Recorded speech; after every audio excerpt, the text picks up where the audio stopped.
Good morning. The October 8th, 2024 board meeting is now in order. I'd like to welcome my fellow board members and the public. It's encouraging to see so many faces out in the audience that are familiar this morning. Good morning. Paul, roll call, please. Ms. Wright? Here. Mr. Trent? Here. Mr. Susan? Here. Ms. Campbell? Here. Ms. Jenkins? Here. All right. At this time, the board would like to hold a moment of silence, and I invite the audience to join in.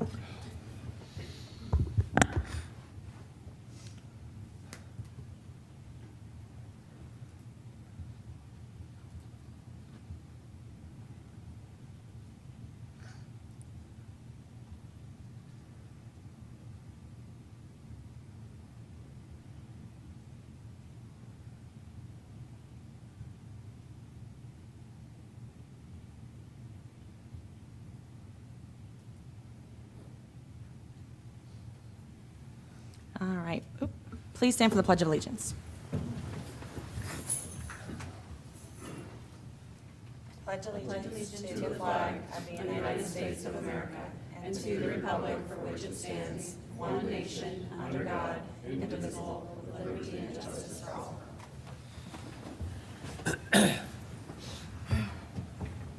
All right. I'd like to, at this time, offer my fellow board members and Dr. Rendell an opportunity to recognize students, staff, or members of the community. Does anybody want to jump in first? You will? All right.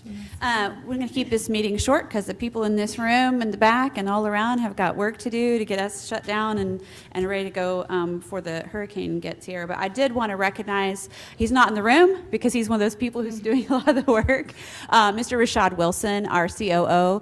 A lot of people out there actually think that the five of us are the ones making the calls, and I guarantee you that is not the case. The people whose job it is, and particularly the COO is over transportation and food nutrition services and so much more that really is just directly affected. Security, those things that are directly affected by these events. And since our last board meeting, now this is our second storm that he has supervised. So I know he would say it's teamwork, but thank you to Mr. Wilson, who works directly in cooperation with the Brevard County Operations Center, and so they're making those decisions together. I just appreciate his lead, and I know they do that in conjunction with the direction of the superintendent. The day-to-day operations of the district are your responsibility, and I just appreciate your team, especially Mr. Wilson, during times like these. So kudos to him. Thank you, Ms. Campbell. Anybody else want to go next? Yeah.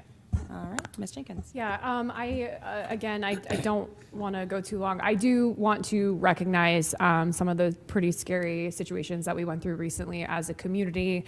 I want to thank our staff, our administrators, law enforcement for their swift response to Rockledge High School. But I do also want to just talk about the fact that we can't ignore that even though everything was okay in the end, and we're so grateful for that this isn't still traumatic for so many kids that went through that experience. I personally shared some of the videos and some of the pictures because I feel like it was really important for our community to see because we don't often see that side of it. And I think it's important for us to recognize that no matter what, it was still a traumatic experience. There was a teacher, I shared that picture as well because it just kind of gave me chills. Mr. Nick standing there with a baseball bat at the door. But and he is a hero and we thank him, but I also want people to take a moment to like really take in what was happening in that photo too. Like it is a shame and it is a crime that we have teachers who have to feel like that in that moment. I'm proud of him for being brave and standing in front of his kids, but I don't want us to just like slide over that either, right? So just check in on your friends and family. And make sure that they're doing okay and they're doing okay after that because this is definitely still a moment that's going to leave an impression on some of those really vulnerable kids. Thank you. Thank you, Ms. Jenkins. All right, Mr. Susan, looks like you grabbed this. Yeah, thank you. I was at Rockledge yesterday for their faculty meeting in the morning, and if there is anybody out there that actually has a connection to any of the staff there, just reach out to them and say, hey, thank you. They were shaken up pretty good from what happened. I do know that, like Ms. Jenkins said, they had a very strong reaction, and the result was a very, everything from how they came in, how they processed, and everything else was very good. There's a couple of things that staff had brought up that we could do that might be able to improve next, and that's what we always do. We always look at it and improve on the next one. But there is a situation over there at Rockledge that if you have a friend over there, just reach out to them and tell them how much you care about them because it's needed. I also wanted to take and say thank you to staff for putting together what is our first two of our career and technical tours that we did. They were in my area. I know they're all coming to yours too. I think, Ms. Campbell, you had one at Bayside that got canceled because of something. And but yeah, last storm, we're just starting to rack them up. But I did want to say that what Bill McGinnis is doing over there at the Aviation Center and what our staff is doing with the boot camps and stuff like that in summer enrichment is just incredible. Many people may not know, but we're putting together boot camps for firefighters for this summer, and Miss Rachel Rutledge is putting in a year and a half a career and technical fire school up in Cocoa. So we did a thing on that at the firehouse, and then the next one we went to was at the Aviation Center at O'Galley, where they unveiled all of the things that we're doing, and people may not know, but they have 100% placement in that program, and that's what all of our career and technical programs should do, is find out that every kid is either going to go to college, go into the military, or go into the career that they choose, but they have to have a job. So big cahoots out for those individuals, and that's it for me. Thank you. Thank you, Mr. Susan. Mr. Trent? To honor the time that we have, we try to want to keep it short. Great job on what all of you have said so far. I just want to say there's lots we could have shout outs out there over the last week of what's happened, but I'll keep it short. Praying for everyone then that's in the path of this storm, and do what you need to do to stay safe. We're good. Yeah, thank you. Again, don't want to do the taking the time amount, but I want to say this. One thing that happens when we have a tragedies or an emergency like a hurricane is we get to see the best of our community. And I think North Carolina is experiencing that right now. I can speak personally from what's going on there, but I'm praying that that's what we see in Brevard County, that our community comes together, that we help our neighbors, that all of the differences, the division that we see in our country completely is gone, and we are out there tarping roofs, helping cut down trees, whatever it is that needs to be done. So Brevard County, make us proud. Check on your neighbors, love on your neighbors, provide any kind of resources you can, help everyone, and then we'll get through this storm and get to the other side of it and hopefully come out on a stronger end of things. So Dr. Rendell, do you have any? Thank you, Madam Chair. Just quickly, yes, Mr. Wilson's not in the room right now, our Chief Operating Officer, because he's on a call with the Brevard Emergency Operations Center. We have periodic calls with them scheduled throughout the day, in the days leading up to an event like this, and through the event, and then after the event. So we're making our decisions based on the information they provide us and what their needs are, what their projections are, and things like that. So we're going to keep the community informed as we move forward. Right now, early release today, closed Wednesday and Thursday, hoping to be open Friday, but we'll make a determination on that when we see the path of the storm and how much our community is impacted. And we're going to use all kinds of communication tools, websites, text messages, emails, and of course the media, when we put word out. So just keep watching the communications and we'll let you know what our next steps are. Thank you, Dr. Rendell. That'll bring us to the adoption of the agenda. Sorry, I apologize. I just want to ask a question. And Dr. Rendell, I'm sorry for putting you on the spot if you don't have a solid answer for this, but I want to say Mr. Wilson had sent something about potentially some of our schools being used for special needs shelters. Is that a definite? And if it is, can we make sure we put that information out there too, so it's coming from multiple sources, not just Correct. EOC? Right now, we haven't been asked to use any of our Okay. buildings for shelters. There are 2 elementary schools that we use in the past for special needs shelters, Sunrise Elementary and Williams. So we've been in discussions about those if needed. Okay. But right now, none of our schools are opening. Thanks. Yep. All right, so that will bring us to the adoption of the agenda, Dr. Rendell. Thank you, Madam Chair. On this morning's agenda, we have 1 proclamation, administrative staff recommendations, 21 consent items, 2 action items, and 2 information items. Changes made to the agenda since release to the public include the following. F21 was added, approval of a 24-25 Gardendale separate day school recruitment and retention pay for support staff. Revised were B7, Parental Rights and Appreciation Month proclamation. C8, administrative recommendations. F10, travel approval to the FSBA FADG Joint Conference, and the minutes for the last meeting, F12. Removed, due to Hurricane Milton, was our entertainment for tonight, A5, and our museum passport recognition, which was A7. Do I hear a motion? Move to approve. Second. Any discussion? Paul, roll call, please. Ms. Jenkins? Aye. Ms. Campbell? Aye. Ms. Wright? Aye. Mr. Trent? Aye. Mr. Susan? Aye. Thank you. We are now on to the proclamations. Dr. Rendell. Thank you, Madam Chair. Yes, today's proclamation is the Parental Rights and Appreciation Month proclamation. Our chair, Mrs. Wright, will be reading the proclamation. All right. Thank you, Dr. Rendell. Ms. Wright, can I ask a question? Yes, go right ahead. May I discuss something before you read it? I just want to make Typically, you the discussion would aware happen of something. after, because we would have to, I'd read the proclamation, and then understand. we would take I'd make the motion. You can say no, I just obviously. want to say something to make it a little clearer. I just want to make you aware of something, so. Can we I- wait until afterwards, and then That's fine. I'll I read just it? wanted to give you the opportunity to know that I'm not blindsiding you. Okay. Thank All right, you. thank you. All right. So the Parental Rights and Appreciation Month, whereas parents and guardians are in the best position to know their own child's needs and circumstances, and therefore should maintain authority over all decisions that impact the health and well-being of their children. And whereas the fundamental right of parents and guardians over the upbringing of their children have been unequivocally established in the United States. And whereas the Brevard County Public Schools recognizes Florida Statute 1014.01 through .06 entitled the Parents' Bill of Rights. Whereas the Brevard Public School Board recognizes its duty under Florida Statute 1001.42 to, quote, adopt procedures for notifying a student's parents, guardian, if there is a change in the student's services or monitoring related to the student's mental, emotional, or physical health or well-being, and the school's ability to provide a safe and supportive learning environment for the student, in order to reinforce the fundamental rights of the parents and the guardian to make decisions regarding the upbringing and control of their children, as described in Florida Statute 1001.42.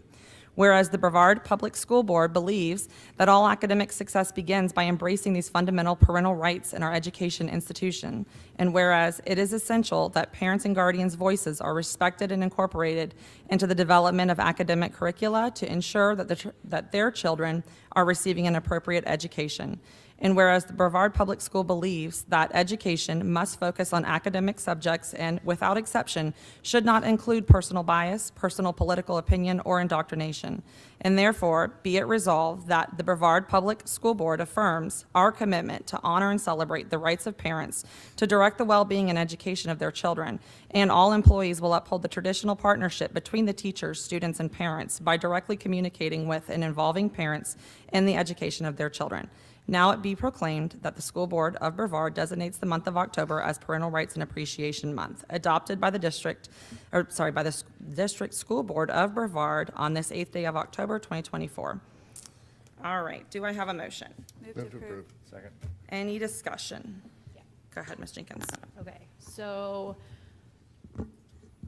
you're going to see why I asked us to say it beforehand. I didn't want to wait to the end and make it look like I'm blindsiding you, but I get it. So traditionally, when we have proclamations, there usually is either like a person or an organization standing beside it that, you know, comes to talk about it, almost in like a form of unity or whatever. The Blood Disorders Month, military family, things of that nature. So this verbatim proclamation was sent to us via email in June. And I wondered to myself, like, why would they send this in June and ask us to do it in October? And then I realized why. So this was sent to us by the Citizens Commission on Human Rights of Florida, and that's just the Florida chapter, but there's a whole one and there's an international one. And Thursday is World Mental Health Day. So this is important because this is an organization that claims that they exist to expose psychiatric abuse. But when you dig down deeper, this is an organization closely tied to the Church of Scientology, and it is anti-psychiatry. It believes that psychiatric disorders are not real diseases, and they're labels to justify harmful treatment. They have been quoted as saying psychiatry is an industry of death, that psychiatrists have drugged veterans and active military members, which has caused the increase of suicide rates. They believe and spread disinformation that Osama bin Laden was a part of 9/11 because his psychiatrist drugged him, not simply because he's a terrorist. And I'm very uncomfortable co-signing something that is verbatim sent by this organization because I believe it gives them validity. And why I believe that is because in the very email that they sent to us, they did the same exact thing. They said, oh, by the way, Indian Rivers did this just the other month, or already signed up to do it. I don't remember verbatim, but they tried to justify it with another school board doing it. And I have concerns just because I believe we're co-signing with their mission. I think we're giving them validity to use our name, that we put out there exactly what they sent us. And I think it's wrong. I think it's wrong in a world where we claim that we need more mental health supports to potentially give validation to an organization that's clearly anti-mental health. My personal opinion is we should write our own if we feel very strongly about this and put it on the next agenda. I'm not comfortable putting my name to that. I don't know why anyone who would even potentially be thinking about running for office want to be putting their names on that. It's just weird to me. I don't like it. Yeah, I can't. I really think we should be writing our own at a minimum and just put it on the next agenda. All right. Are you done?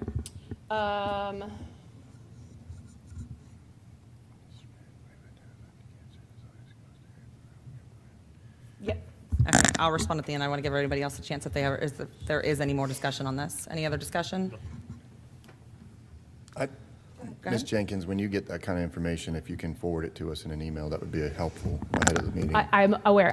I'm not going to lie to you. That's why I came in very quickly and said, Ms. Wright, can I discuss it beforehand? Because I just started seeing this yesterday. And then I really validated it this morning because I didn't want to pass it on otherwise. But that's why I wanted to bring it up ahead of time, because if you choose to hear what I'm saying, I didn't want you voting on something, reading something without having that information. Thank you. All right. Go ahead. I'm gonna begin before you wrap us up. I hear you, and I don't necessarily disagree with the idea that there's been other proclamations that have come from organizations that I personally wouldn't support. But I will say, having read through every word of this proclamation, I don't believe there's anything that I'm seeing that's objectionable in the proclamation itself, and it certainly doesn't have any other organization's name attached to it. I do think it's a good idea for most things for us to edit through proclamations or create our own if we need to. We don't. It's not always necessary. But I am today when I vote, I'll be voting on the proclamation as it is, and not in support of any one particular organization.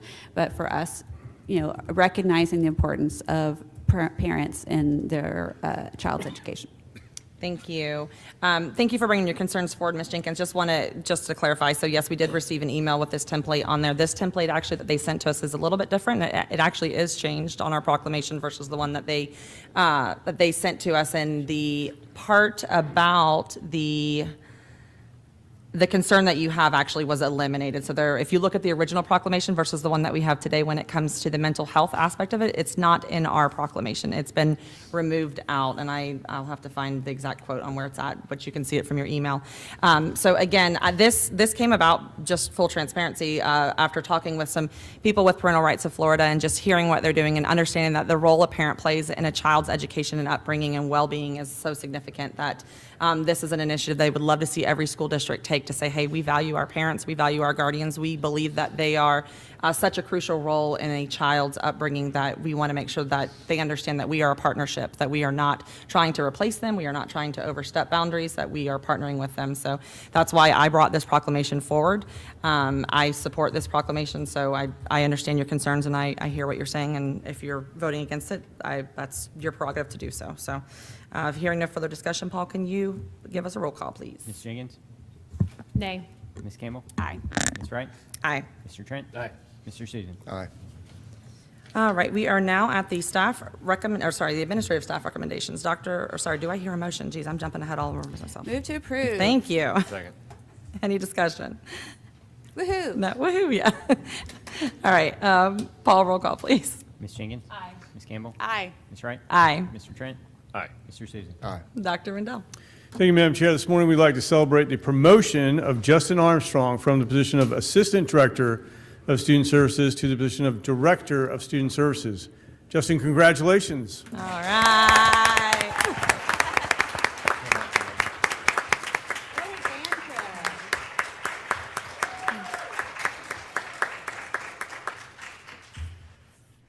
Dr. Rendell, and school board members. I would like to first thank God for blessing me with this great opportunity. I would also like to thank my beautiful wife for being my biggest supporter and source of strength in all endeavors I pursue, including this one. I would also like to thank my family, both near and far. I would then like to thank all the mentors and great leaders I've had the opportunity to work with and for throughout my educational career. This includes my former colleagues at Seminole County Public Schools, Orange County Public Schools, and of course, my current colleagues in Brevard Public Schools. Some of those people being Pam Dampier, Lena Weibelt, Misty Bland, Dr. Patricia Fontan, Dr. Karen Ivory, Chris Reed, and Julie Kasten-Smith.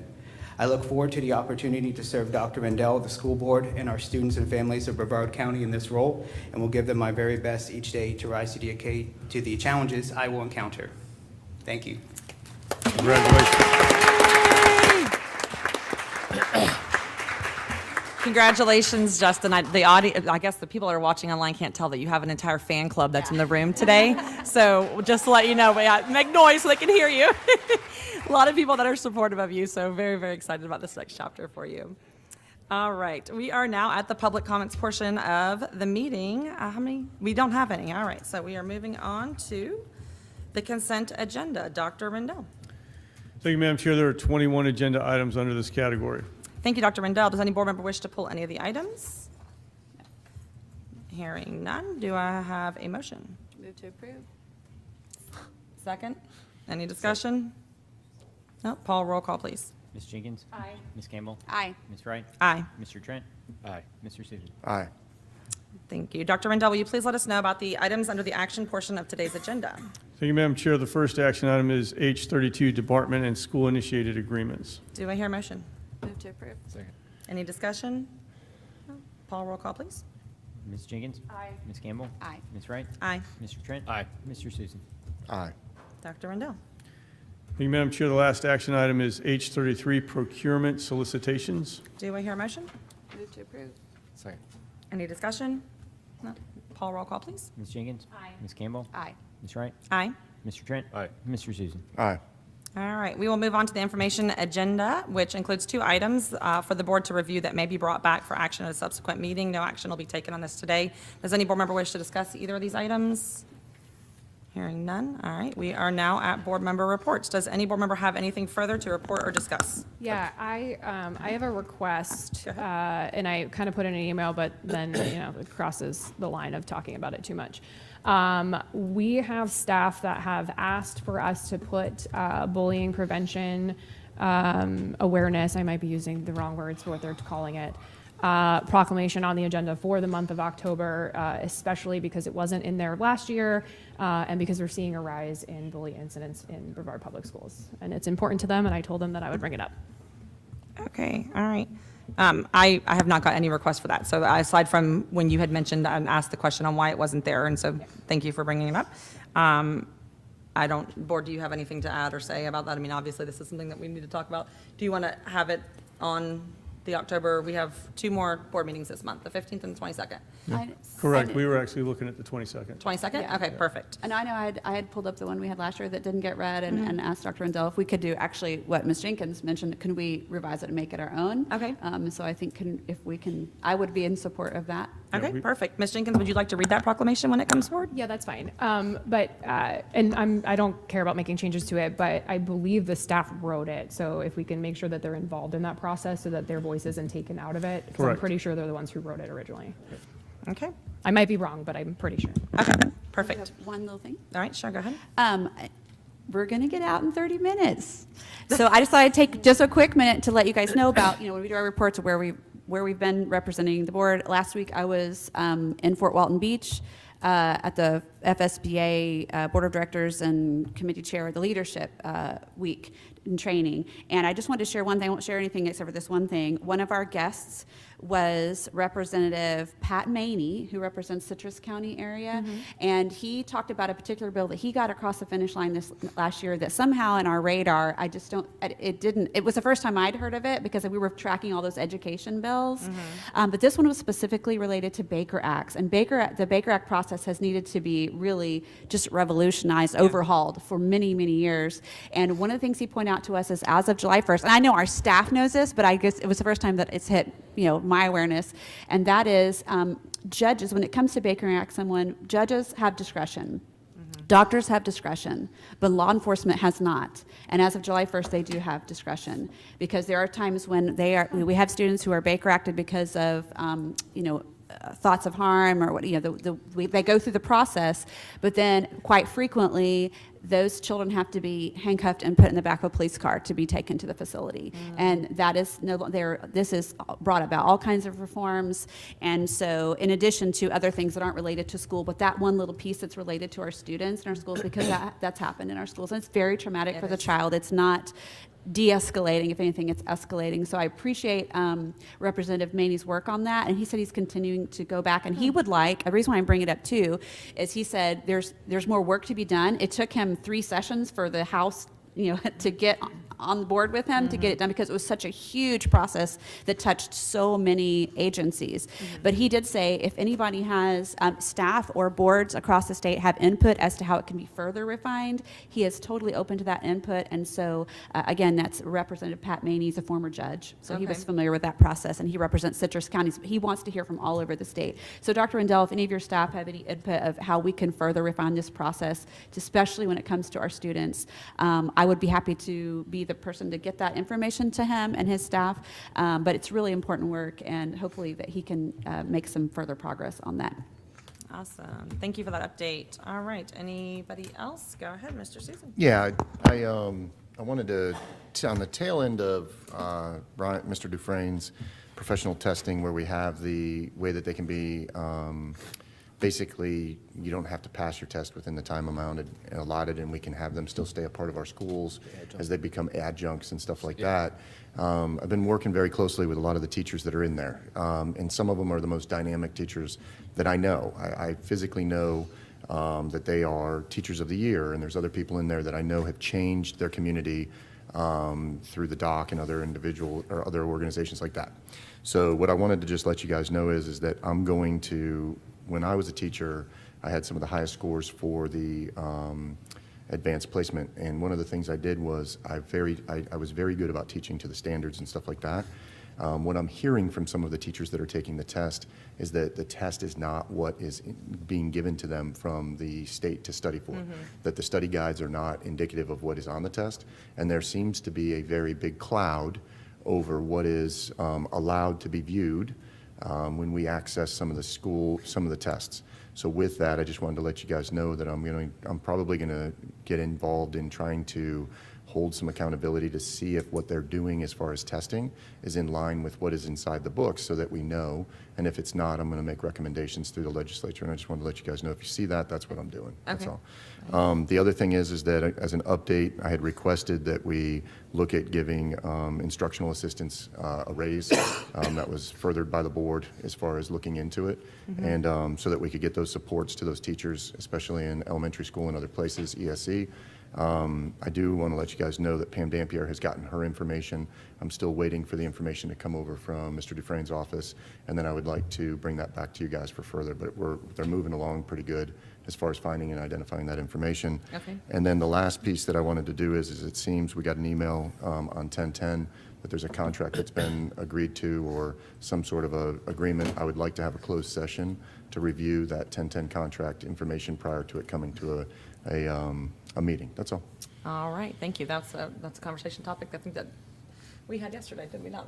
Do we need Rendell. more direction for Yes, that? or- Dr. Rendell and I spoke about this yesterday. So, okay, Mr. Trent, we'll go in order. Do you have anything that you need to report? Okay. So you covered the one that I had. So I had discussed okay, this so with you- Dr. Rendell okay. yesterday on our one-on-one and asked for the closed session. So Dr. Rendell, will you be able to get that scheduled for us all next week, possibly? So, Madam Chair, that was going to be my closing That's gonna be question your to the board closing. was, Okay. next Tuesday, we have a business meeting scheduled at 9:30 a.m. just for policies. Okay. And so would the board be willing to stay after that for a closed session to review the 1010 negotiations? Yes, I am in favor. Board, are you in favor? Yeah, I should be able to do that. Okay. Looks Yep. like you have. Immediately after? Immediately Immediately following, following the yes. conclusion Yeah. of the business. And meeting. As long as Ms. Wright reads quickly. I was going to say, I'm just going to have to work on my auctioneer voice, right? Just get talking really, really quickly. Okay. All right. Being that there's no further business, that I hear this meeting is now adjourned. Woo.